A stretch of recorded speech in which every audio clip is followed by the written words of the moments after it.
Assalamualaikum warahmatullahi wabarakatuh. Selamat pagi, selamat siang, selamat sore, atau mungkin selamat malam.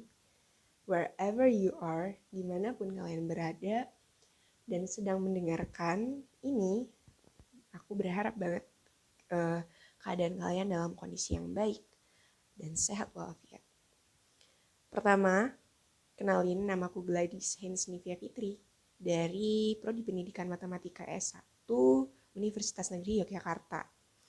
Pada kesempatan kali ini, aku bakal membahas salah satu topik yang sebenarnya lumayan mainstream dan sering banget didiskusikan, yaitu masalah-masalah pendidikan. Jadi menurut undang-undang kita, tepatnya itu Undang-Undang Nomor 20 Tahun 2003, kita di situ bakal menemukan pasal 1. Dan disitulah definisi dari pendidikan menurut undang-undang. Pendidikan adalah usaha sadar dan terencana untuk mewujudkan suasana belajar dan proses pembelajaran agar peserta didik secara aktif mengembangkan potensi dirinya untuk memiliki kekuatan spiritual agama, pengendalian diri, kepribadian, kecerdasan, akhlak mulia, serta keterampilan yang diperlukan dirinya, masyarakat, bangsa, dan negara. So, basically pendidikan itu ya sebuah kegiatan atau suatu upaya yang kita laksanakan secara sadar dan direncanakan. Nah, untuk apa? Untuk mengembangkan semua potensi yang ada di diri suatu individu. Siapa aja yang bakal kena dampak dari pendidikan ini? Ya dirinya sendiri, masyarakat, even bangsa dan negara. Nah, siapa aja sih yang bakal terlibat di pendidikan? Ya ada 3 komponen ya. Subjek didik, pendidik, lingkungan, serta sarana. So, beberapa hari yang lalu, aku menemukan suatu postingan di Instagram, Zenius Education with What is Up Indonesia. Di sini tuh kurang lebih membahas tentang masalah pendidikan. Nah, di slide pertama kita bisa lihat, many of us have already known that education in Indonesia is not the best in the world, but fewer of us know how bad it actually is. Banyak dari kita tuh tahu lah ya, edukasi di Indonesia itu bukan yang terbaik, tapi dikit yang tahu bahwa seberapa buruk ini. Semakin kita ketemu sama pandemi atau COVID-19 ini, semakin kelihatan nih, semakin ke-expose gimana gak ratanya pendidikan ini. So di slide pertama tuh kurang lebih ngejelasin gimana sih yang terjadi semenjak pandemi ini, apa aja yang ke-expose. Kita bisa lihat access inequality, kita bisa lihat slow and expensive internet as a barrier to online learning. Slide ketiga dan keempat itu ya. Ketiga dan keempat ini masuk ke dalam lingkungan dan sarana, komponen-komponen yang udah kita omongin tadi.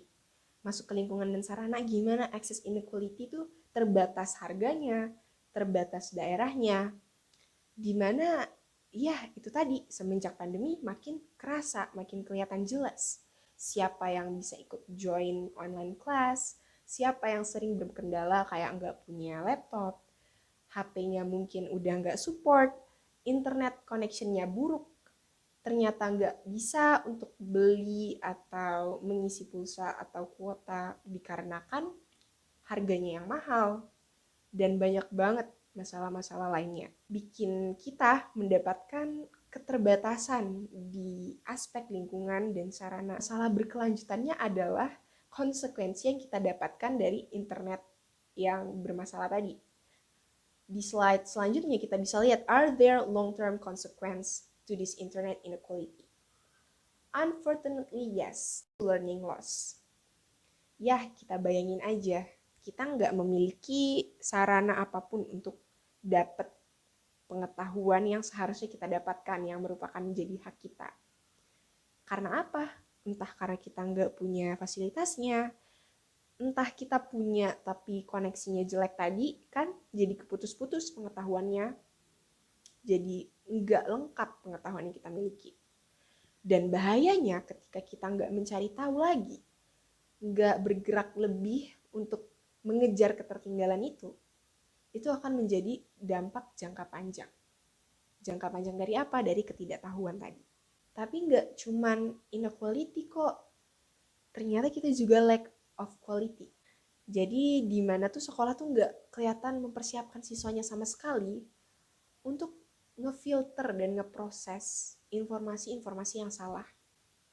Kita bisa lihat bukti nyatanya bahwa 17% itu orang Indonesia nggak percaya COVID-19. Itu kan termasuk misinformasi. Itu kan termasuk informasi yang salah. Tapi segede itu angka yang percaya. Dan di situ ngejelasin banget gimana sekolah tuh nggak mempersiapkan siswanya untuk itu. Dan di slide selanjutnya lagi, oke, education in Indonesia is bad, but how bad? It's bad. Jadi itu sangat buruk. The Program for International Student Assessment atau PISA yang sering banget kita dengar, wah skor Indonesia itu kecil banget, iya peringkat Indonesia pas PISA itu rendah banget. Nah itu, PISA itu basically gimana kita dites kemampuan dasar atau fundamental skills kita untuk apa?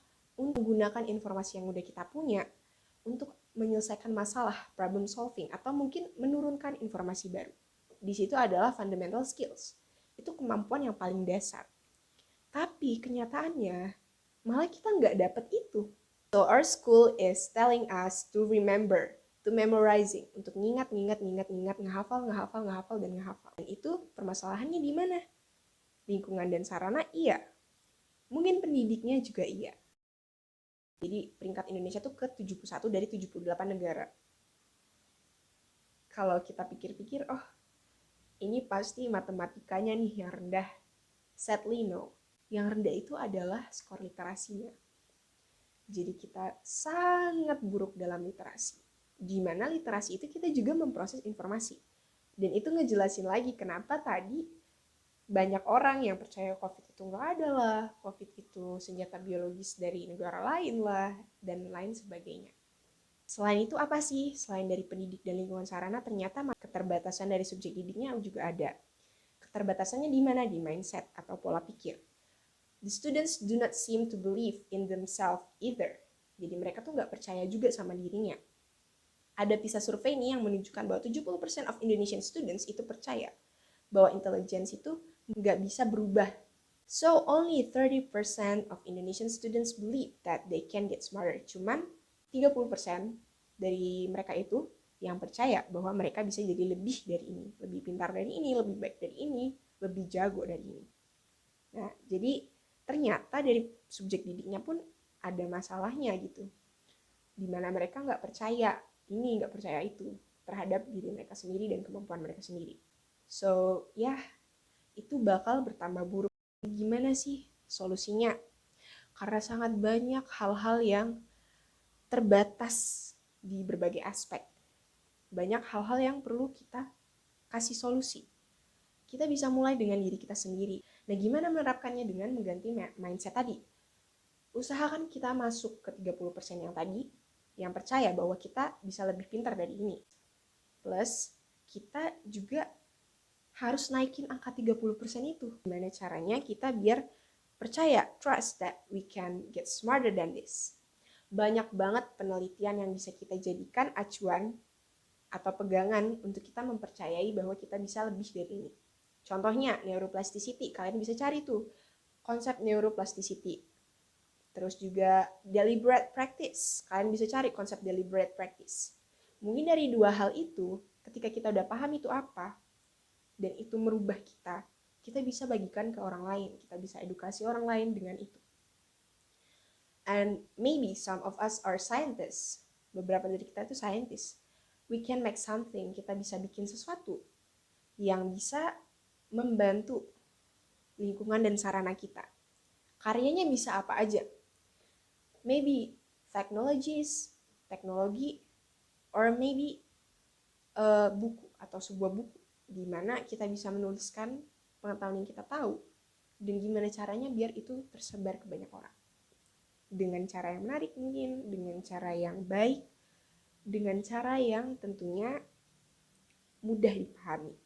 Bukannya nggak mungkin kita untuk bangkit dari keterpurukan ini, kita pasti bisa untuk bangkit lagi dengan apa? Dengan kemauan dan tekad. Dan nggak sebatas itu aja, kita juga harus benar-benar eksekusi, kita juga harus benar-benar melaksanakannya. bahwa ternyata masalah-masalah di pendidikan itu luas banget, sangat luas. Nah, saking luasnya itu kita juga harus paham subjek didik itu beragam, peserta didik itu beragam. Gimana caranya biar kita sebagai pendidik mungkin di masa depan akan memfasilitasi mereka dengan keadaan yang berbeda tersebut. Dan itu bisa jadi faktor pembatas juga.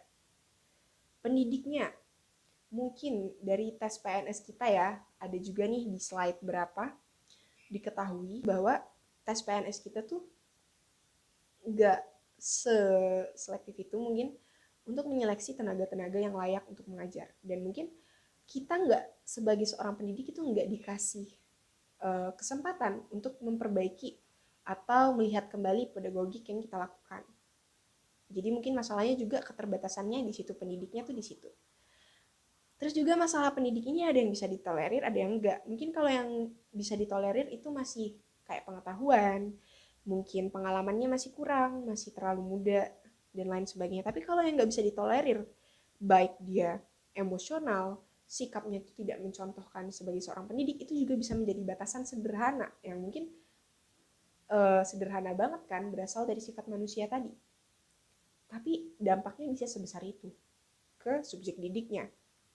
Lingkungan dan sarana, again and again, tadi kita udah bahas, teknologi dan internet itu terbatas. Jadi dari masalah-masalah ini, we need solutions. Mungkin beberapa solusi yang aku sampaikan tadi, it's not enough.